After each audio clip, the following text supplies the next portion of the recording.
చందమామ కథ దేవుడి సొమ్ము.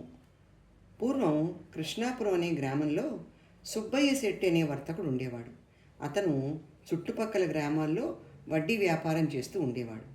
సుబ్బయ్య శెట్టి డబ్బు మనిషి.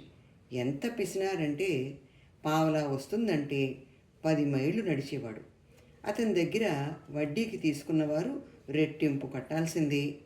కృష్ణాపురానికి పక్క గ్రామం అయిన రామాపురంలో కూడా సుబ్బయ్య వ్యాపారం చేసేవాడు. వారానికి 2 సార్లైనా అతను రామాపురం వెళ్లాల్సి వచ్చేది.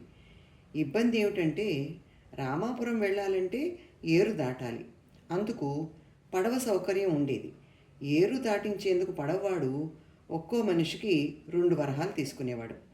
అలా ఇచ్చుకోలేని వారు ఈదుకుంటూ వెళ్లాల్సిందే. పశువుల కాపర్లు, పనివాళ్ళు అలాగే వెళ్ళేవాళ్ళు. తాను చూస్తుండగానే మనుషులు, పశువులు ఈదుకుంటూ ఆవలి ఒడ్డుకు వెళ్ళటం చూసి తాను కూడా అలా ఈదుకుంటూ వెళ్ళగలిగితే బాగుండు, తడవికి 2 వరహాలు మిగిలేవి అని ఆశపడుతూనే అందుకు తన శరీరం సహకరిస్తుందో లేదోనని సందేహపడేవాడు శెట్టి.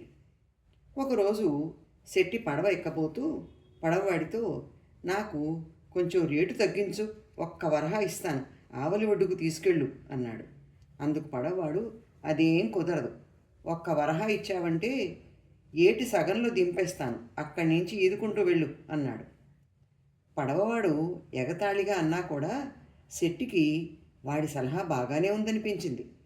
వాడన్నట్టే మిగతా సగం ఈదుకుంటూ వెళ్తే 1 వరహా మిగులుబాటు అవుతుంది అనుకుని ఒక్క క్షణం ఆలోచించి, ఆ ప్రయత్నం ఏదో ఇక్కడి నుంచే మొదలుపెట్టి మొత్తం ఈదగలిగితే 2 వరహాలు మిగులుతాయి కదా అనుకుని పడవవాడితో, చూడబ్బి, ఈదుకుంటూ వెళ్ళాలని నాకెప్పటి నుంచో కోరిక. నువ్వన్నట్టు ఇక్కడి నుంచి ఈదటం మొదలెడతా. బట్టలు ఎలాగో తడుస్తాయి కదా, ఒకవేళ ఆవలిదాకా ఈదలేకపోతే ఆ సగంలోనే నీ పడవ ఎక్కుతా, సరేనా అన్నాడు. దానికి పడవవాడు, నీ ఇష్టం, ప్రయత్నించు, ముందు దేవుడికి దండం పెట్టుకో అని పడవ నడుపుకుంటూ వెళ్ళిపోయాడు. వెంటనే శెట్టి పంచె పైకి ఎగ్గట్టి పైకండువా తలకి చుట్టుకుని నీళ్లలోకి దిగాడు. కొంత దూరం దాకా సులభంగానే ఈదాడు. సగం దూరం రాకుండానే శెట్టికి ఆయాసం మొదలైంది. ఎటు చూసినా చుట్టూ నీళ్లే. శెట్టికి భయం పట్టుకుంది. పళ్ళు బిగబట్టి ఎలాగో సగానికి చేరుకున్నాడు. ఇంకా కాళ్ళు చేతులు కదలటం మానేశాయి. వెంటనే పడవ కోసం చూశాడు. అది కనిపించనంత దూరంలో ఉంది. అంతే, శెట్టి తన చావు ఖాయం చేసుకున్నాడు. అతను ఎంత అరిచి గీ పెట్టినా ఫలితం శూన్యం. దేవుడా, ఈ ఏడాది నీకు కళ్యాణం చేయిస్తా, ఊరందరికీ సంతర్పణ పెట్టిస్తా, దాచిన సొమ్మంతా దాన ధర్మాలు చేస్తా, నన్ను బతికించు స్వామి అని మొక్కుకున్నాడు. ఆశ్చర్యం, వెనక నుంచి కొన్ని ఆవులు శెట్టి సమీపం నుంచి ఈదుకుంటూ ఆవుల వైపుకు వెళ్తున్నాయి. శెట్టి ఒక ఆవు తోక పట్టుకుని మరో చేత్తో మెల్లిగా ఈదుకుంటూ ఒడ్డు చేరుకున్నాడు. అమ్మయ్యా, ఆవు రక్షించింది, అనవసరంగా దేవుడికి మొక్కుకున్నాను, అయినా రక్షించింది ఆవు కదా, ఇక ఈ విషయాన్ని మర్చిపోవడం మంచిది అనుకున్నాడు. రామాపురంలో పశువులను పూర్తి చేసుకుని వచ్చేటప్పుడు మారు మాట్లాడకుండా పడవ ఎక్కి ఇంటికి వచ్చేశాడు. కృష్ణాపురంలో ప్రతి సంవత్సరం దేవుడి పెళ్లి జరుగుతుంది. 3 రోజుల జాతర, సందడి, సంబరాలు జరుగుతాయి. ఆ 3 రోజులు ఊరందరికీ గుళ్ళో భోజనం పెడతారు. అందుకోసం ముందుగానే ఊళ్ళో చందాలు వసూలు చేస్తారు. ఆ క్రమంలోనే ఈసారి కూడా చందా కోసం సుబ్బిశెట్టి ఇంటికి వచ్చారు. వాళ్ళని చూస్తూనే శెట్టి కన్నీళ్లు పెడుతూ, ఏం చెప్పమంటారు, ఈ ఏడు నా వ్యాపారం బాగా దెబ్బతింది, అయినా భారీగానే ఇద్దామనుకున్నాను. రాత్రి ఇంట్లో దొంగలు పడి సొమ్మంతా దోచుకుపోయారు, అదంతా దేవుడికి ఇద్దామనుకున్నాను, కానీ పోయిందే. ఒకవేళ మీరు ఆ దొంగల్ని పట్టుకుని సొమ్మంతా తిరిగి తేగలిగితే అదంతా దేవుడికే చెందుతుంది, దేవుడికి ఉత్సవాలు ఘనంగా చేయొచ్చు అన్నాడు. దానికి వాళ్ళు, ఏదో ఆనవాయితీగా వచ్చాం, నువ్వు అసలు ఎప్పుడు ఇచ్చావు కనుక ప్రతిసారి ఏదో సాకు చెప్పి తప్పించుకుంటావు అంటూ వెళ్ళిపోయారు. శెట్టి భార్య, అదేంటండి అన్యాయంగా, అసలే దేవుడి విషయం, ఏం జరుగుతుందో ఏమో అంటూ గొణుక్కుంటూ ఇంట్లోకి వెళ్ళింది. శెట్టికి ఇదేమీ పట్టినట్టు లేదు. పద్దులు రాసుకుంటూ కూర్చున్నాడు. అదే రాత్రి గుళ్ళో వింత జరిగింది.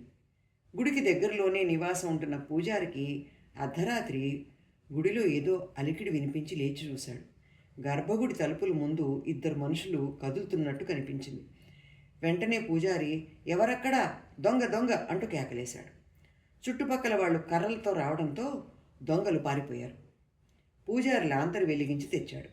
గుడి తలుపుల ముందు ఏదో మూట ఉండటం చూసి పూజారి ఆశ్చర్యంగా దాన్ని విప్పి చూశాడు. ఒక్క క్షణం బిత్తరపోయాడు. అదంతా డబ్బు, బంగారం. వెంటనే సొమ్మంతా భద్రపరిచి పొద్దున్నే ఊరి వాళ్ళని పిలిచి ఆ మూట చూపిస్తూ రాత్రి గుళ్ళో దొంగలు వదిలి వెళ్ళారు అని జరిగిందంతా చెప్పాడు. ఊరి వాళ్ళకి ఆ సొమ్ము ఎవరిదో తెలిసిపోయింది. సందేహం లేదు, ఇది సుబ్బిశెట్టిదే. తాను చెప్పాడు కూడా తన ఇంట్లో దొంగలు పడ్డారని. మనం నమ్మలేదు. పైగా అది దేవుడి సొమ్మే, దొరికితే అది దేవుడికే చెందుతుందని కూడా అన్నాడు.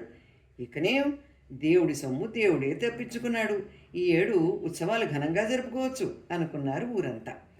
క్షణాల మీద ఈ వార్త ఊరంతా పొక్కిపోయి సుబ్బిశెట్టి ఇంటి దాకా వెళ్ళింది.